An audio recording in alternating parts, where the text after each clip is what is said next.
ಎಲ್ರಿಗೂ ನಮಸ್ಕಾರ.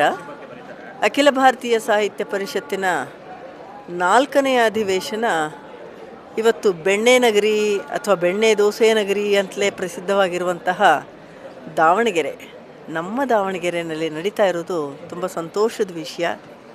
ಈಗಾಗಲೇ ಉದ್ಘಾಟನೆಯ ಕಾರ್ಯಕ್ರಮ ಆಯಿತು. ತುಂಬ ಪ್ರಬುದ್ಧವಾದಂತಹ ಮಾತುಗಳನ್ನು ನಾವು ಹಿರಿಯರಿಂದ ಕೇಳಿದ್ವಿ. ಒಂದು ರಾಷ್ಟ್ರೀಯ ಪ್ರಜ್ಞೆಯನ್ನು ಸಾಹಿತ್ಯದ ಮೂಲಕ ಹೇಗೆ ನಾವು ಬೆಳೆಸ್ತಾ ನಮ್ಮ ಭಾರತದ ಸ್ವತ್ವವನ್ನು ಹೆಚ್ಚಿಸ್ಬೋದು ಅನ್ನೋದು ಈ ಅಧಿವೇಶನದ ಮುಖ್ಯ ಉದ್ದೇಶ ಅಂತ ಅಂದ್ಕೊಳ್ತೀನಿ. ಇದರಲ್ಲಿ ರಾಜ್ಯದ ಎಲ್ಲೆಡೆಯಿಂದ ಬರ್ತಾರೆ, ಸಾಹಿತಿಗಳು ಬರ್ತಾರೆ, ಕಲಾಕಾರರು ಬರ್ತಾರೆ, ಒಟ್ಟಾಗಿ ವಿಚಾರ ವಿನಿಮಯಗಳಾಗತ್ತೆ.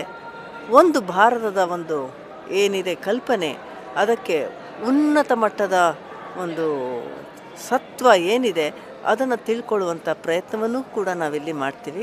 ಇಲ್ಲಿ ನನಗೆ ಭಾಗವಹಿಸೋದಕ್ಕೆ ಅವಕಾಶ ಸಿಕ್ಕಿರೋದಕ್ಕೆ ನನಗೆ ತುಂಬ ತುಂಬ ಸಂತೋಷ ಆಗಿದೆ. ಧನ್ಯವಾದಗಳು.